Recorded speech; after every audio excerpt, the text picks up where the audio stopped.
You're listening to a Frequency Podcast Network production. The Brock and Dalby Podcast. This is the Brock and Dalby Podcast. All right, welcome to whatever day it is. My name is Brock. I'm Dalby. We're recording an extra podcast since we're taking a week vacation. Figured we might as well put out a little something while we're gone. Did feel disrespectful to get 40 episodes into a daily podcast, then just be like, we're out of here. See you later. Yeah. If you don't know why we're taking it off, it's very silly. They make us take the same holidays for some reason. Yeah. I'm going to a festival in Columbus, and then you're just hanging out at home? I am going to the couch, which is going to be a thing. I don't know what I'm going to do. I mean, at the time of recording this, obviously I haven't left yet, but I always get nervous driving over the border. Like, I know I don't have a criminal record. Right. You're smart enough to not bring anything with you? Yeah. I always get so paranoid crossing the border, and like the way they talk to you there is they make you feel like you've done something. You know what I find? I find it's way more stressful coming back into Canada.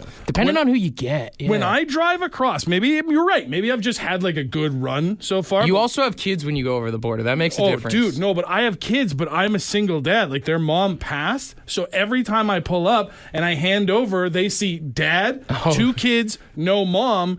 Every single border crossing guard I've ever been with, had to deal with, thinks I'm running away with my children. True. I forgot that. They got one hand on the Amber Alert asking me questions. Because I remember doing a trip to like Darien Lake with a friend in like the 8th grade, and my mom had to write a permission letter to give to the Border Patrol. Yeah. No, 100%. Like, I have had to, and I don't anymore because I feel like kind of enough time has passed.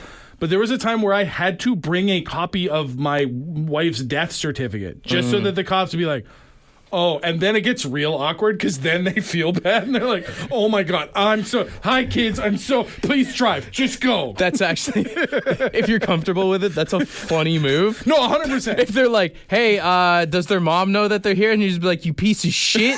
Really, the thing is my wife would have thought that was hilarious. If you still had Nicole's ashes and you could be like, she's right here, dude. Buckled into the past. Dude, you should scrape the barbecue the next time you know you're going over the border. Put it in a bag and be like, yeah, she comes with us every single time, dude. I still have her passport. I'm sure it's expired by now. I can be like, here's all of our paper. No, you burn her passport down. It's in the ashes as well. Yeah. Oh man, that's so fucked up, and that'd be so amazing. That's one of those things where, like, what would you do? Like, take yourself out of our position where it's like, oh, you make it awkward because I have to think about this or the kids or whatever. But being on that side when you're like, and where is the child's mother? And then someone's like, she's dead. It's like, did you ever make a your mom joke when you were in school? Oh, and someone said my mom's dead? Dude, that happened to me one time standing waiting for a bus. This kid was the mouthiest And you don't kid. know if they're joking or not either, right? No, this kid was running his mouth, and I said some dumb your mom joke, and he just stopped, and he's like, my mom's dead. And we were all like, yeah, okay. Oh, no, for real, though? Yeah. And then you're like, this sucks. It hits, man, and it stings to a guy. When I worked at the Tube Park at Glen Eden, did that to me, and he's like, oh, it's fine, I hated my mom anyway. And then you're like, oh, shit, dude. I guess, like, you're the right person to have a dead mom, then. If anybody ever deserved a dead mom, it's you, pal. Glad it happened. Look forward to your Netflix documentary.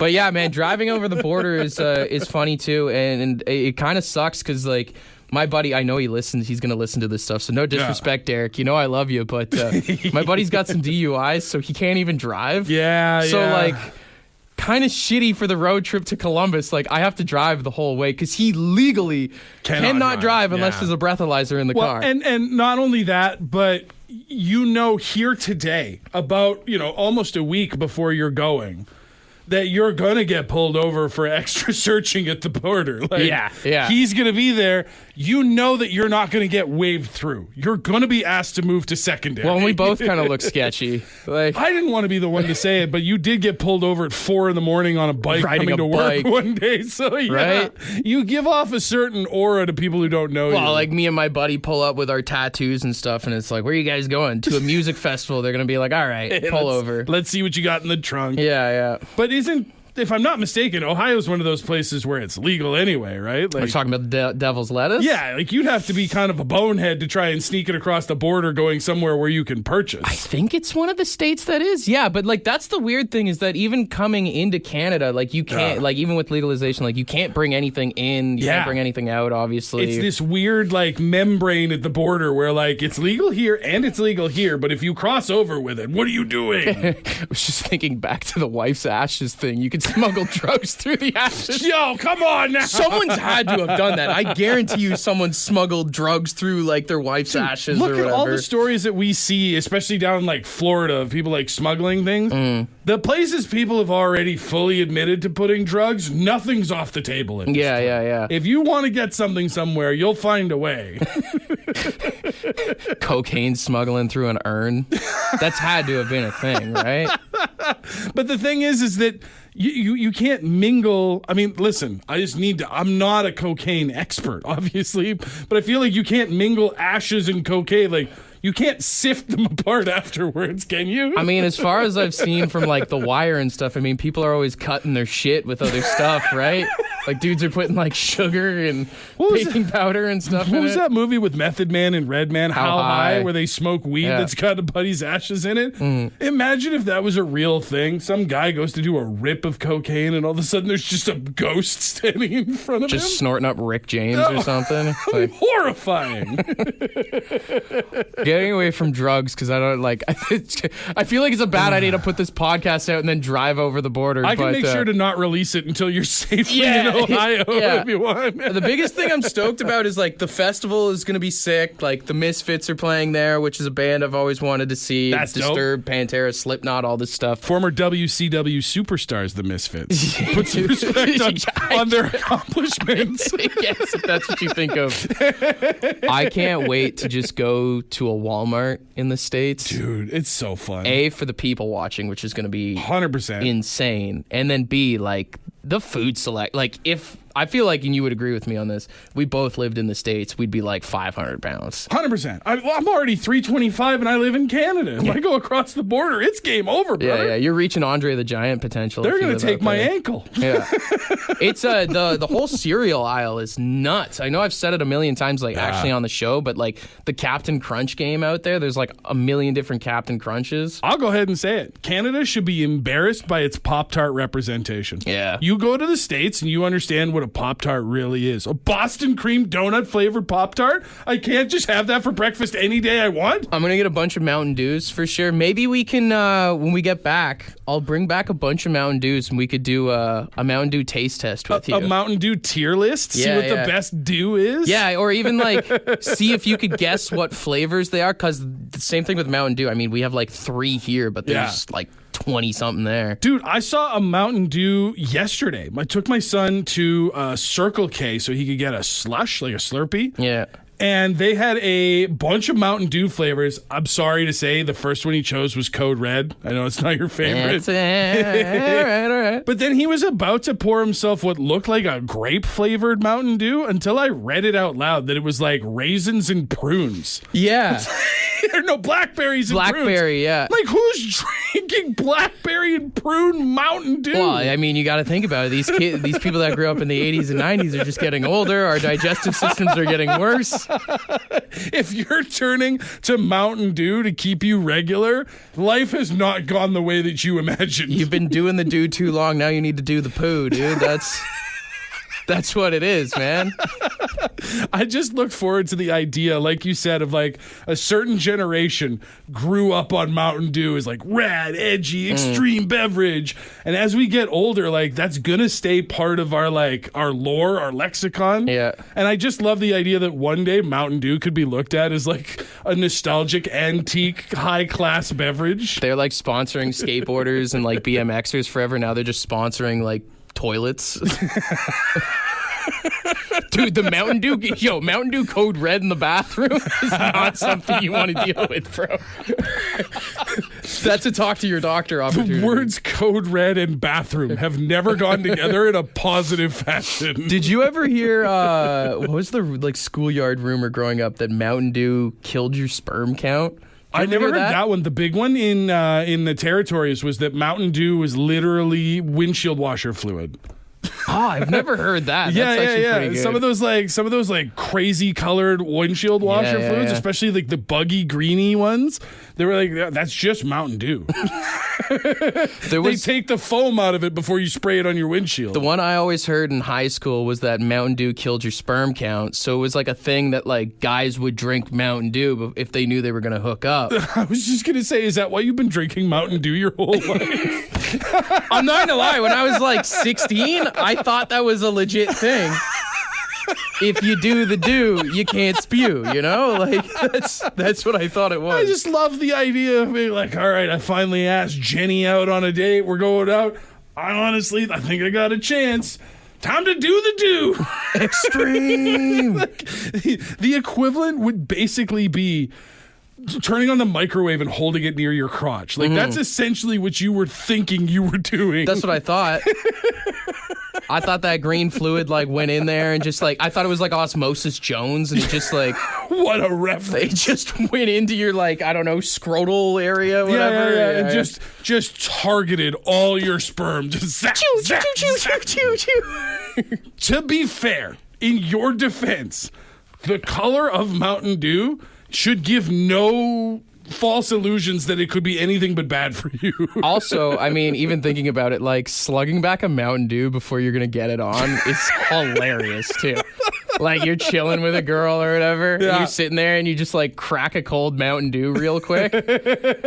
Just imagine. Hand one to her too, just to be extra safe. Hey, before we slide into the bedroom, can I offer you a refreshing dew? Hey, while we're waiting for Monday Night Raw to finish, I'm gonna pop a Viagra and a Mountain Dew here. Yo, that's a combination that sounds like your heart is done for. Viagra and Mountain Dew? Viagra and Mountain Dew sounds like a suicide note. That's more deadly than Red Bull and vodka, for sure. 100%. Absolutely. Two things that no doctor, 10 out of 10, do not recommend taking a Viagra and a Mountain Dew together. Viagra and Code Red sounds worse, though. We can agree on that. It's got to be the OG Dew.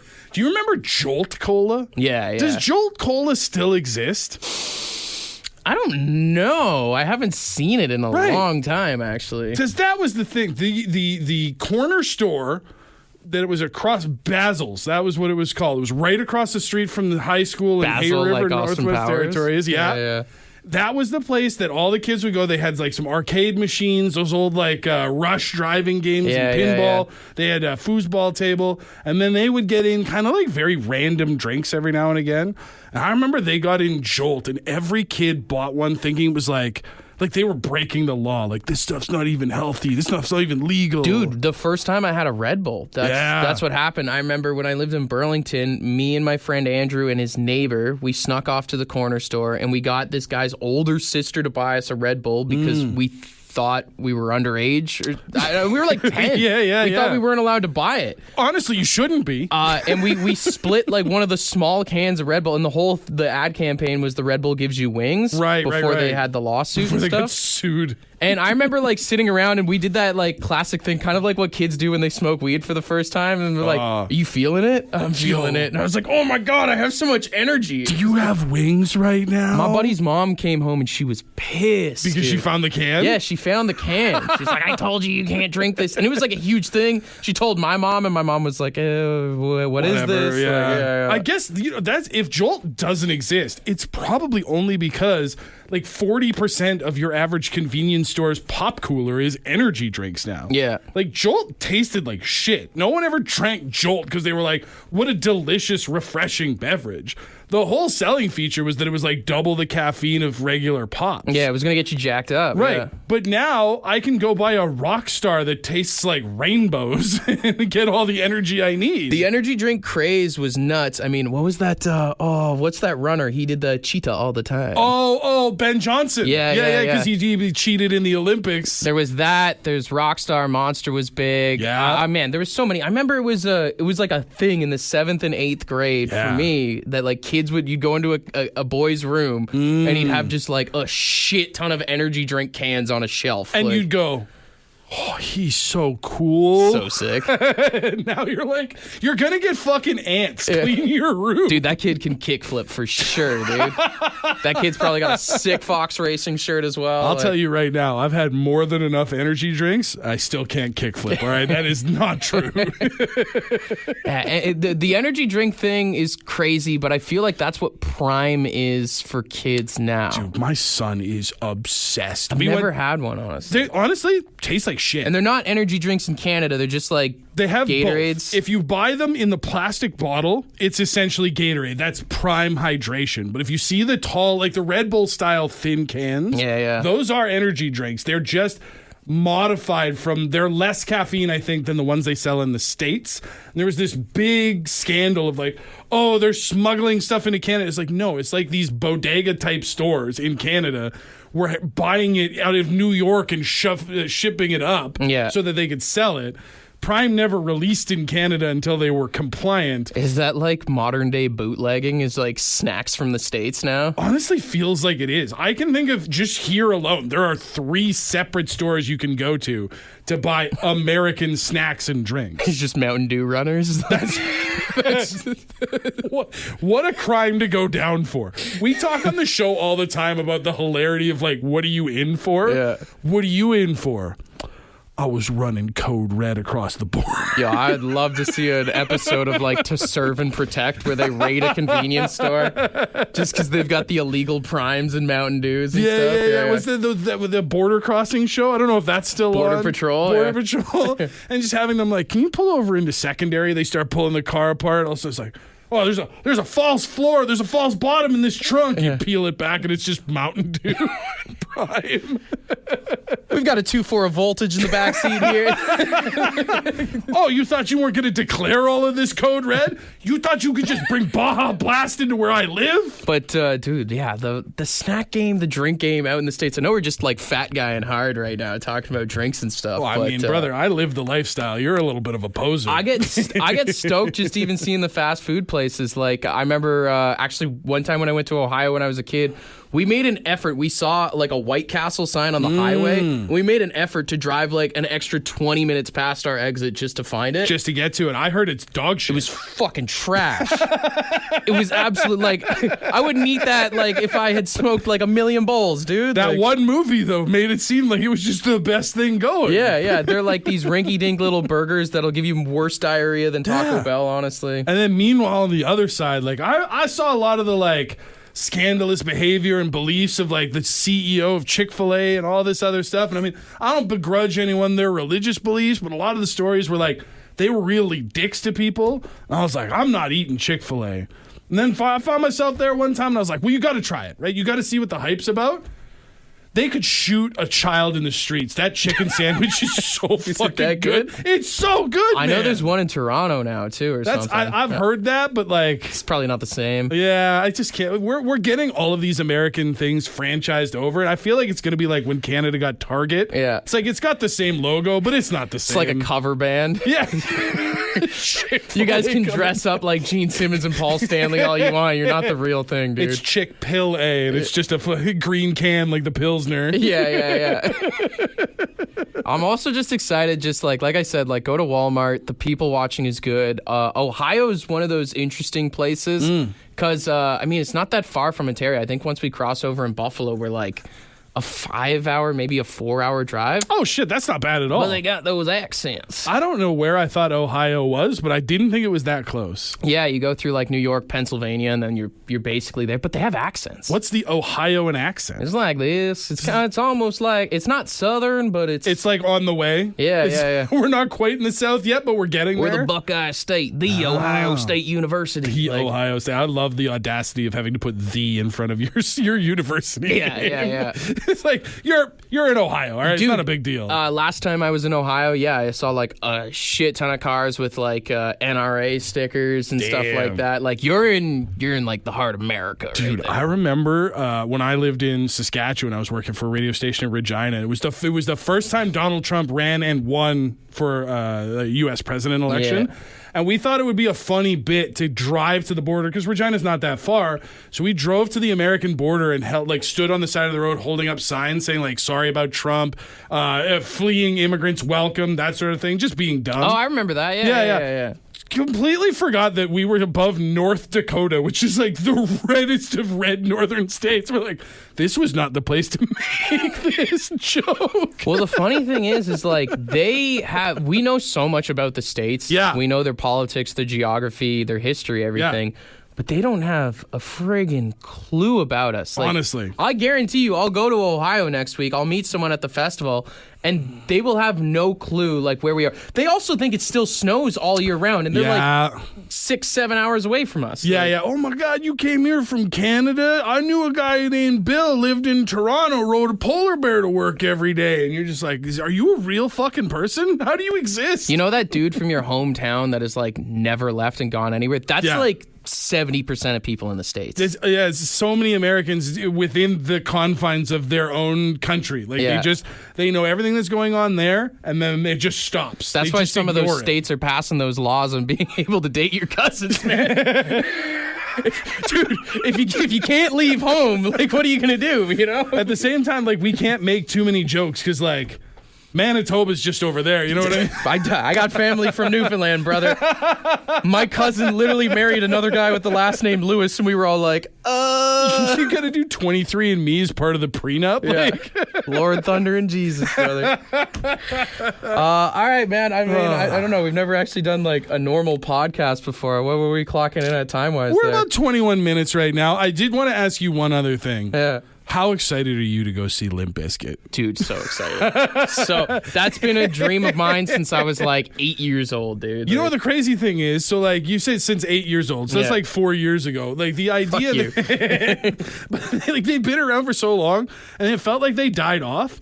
And now here in the last, what would you say, like basically since the end of the pandemic, it feels like Limp Bizkit has come back. They've had a resurgence. It's like Limp Bizkit and Creed. Yeah. Are the two bands that everyone used to shit all over and be like, oh, they're trash, they suck. Were super cool. Yeah. Then it was cool to hate them. And now it's like, oh man, I miss those guys. And then they came back. Yeah. And everybody's like pumped for it. And I think Fred Durst has kind of like reinvented himself where he's like, he's going with this whole kind of dad image and stuff. Yeah. And I don't think he's taken himself, not that I don't think Fred Durst ever took himself too seriously, but I think people took the idea of Fred Durst a little serious. Yeah. He would come out in the backwards ball cap and the cargo shorts and the shoes and everything like that, and everybody was like, look at this fucking guy. Yeah. When he was just goofing, he was having fun. Yeah. Everybody thought that he had like this sort of pretentious edge to him, and I don't know if that's true. And the Creed thing, it's funny because I know people who ripped on them that are like, I'm going to get tickets for when they go in Toronto, blah, blah, blah. It's one of those things. Creed is very much the same style of Nickelback, wherein like someone can be on like a hardcore 15-minute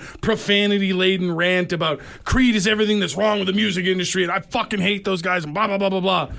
And then you just slowly start fading up with Arms Wide Open in the background. They'll start singing. They know all the words. There's actually, I saw this online over the weekend. There's a new drinking game that you can try. Okay. I think it's the My Sacrifice video. Is that the one where he's in the water? Oh, is that the one where every time he goes like this, you have to start drinking? Every time he pulls his arms down into himself. Because he does it so many times. He does it like 15 times in 2 minutes. And then there's a scene where Scott Stapp pulls another Scott Stapp out of the water into the boat, and then they both do it at the same time. Like, I get why people made fun of Creed. But the music still kind of bangs. I think they get it too. There's like a story Scott Stapp tells about like his kid and his like son's friend like ripping on him for like the Jarl like voice, whatever you want to call it.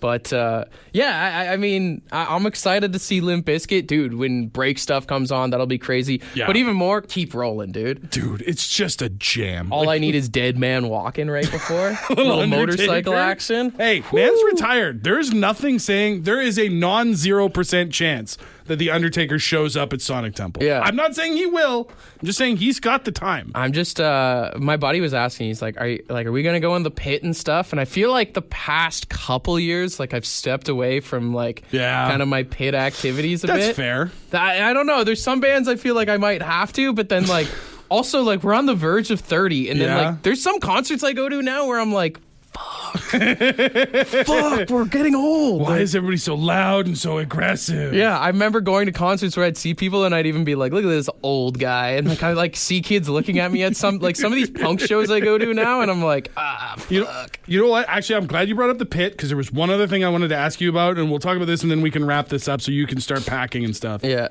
I saw that people are now referring to the immediate floor seats around the stage at all these Taylor Swift shows, the Eras tour, as the pit.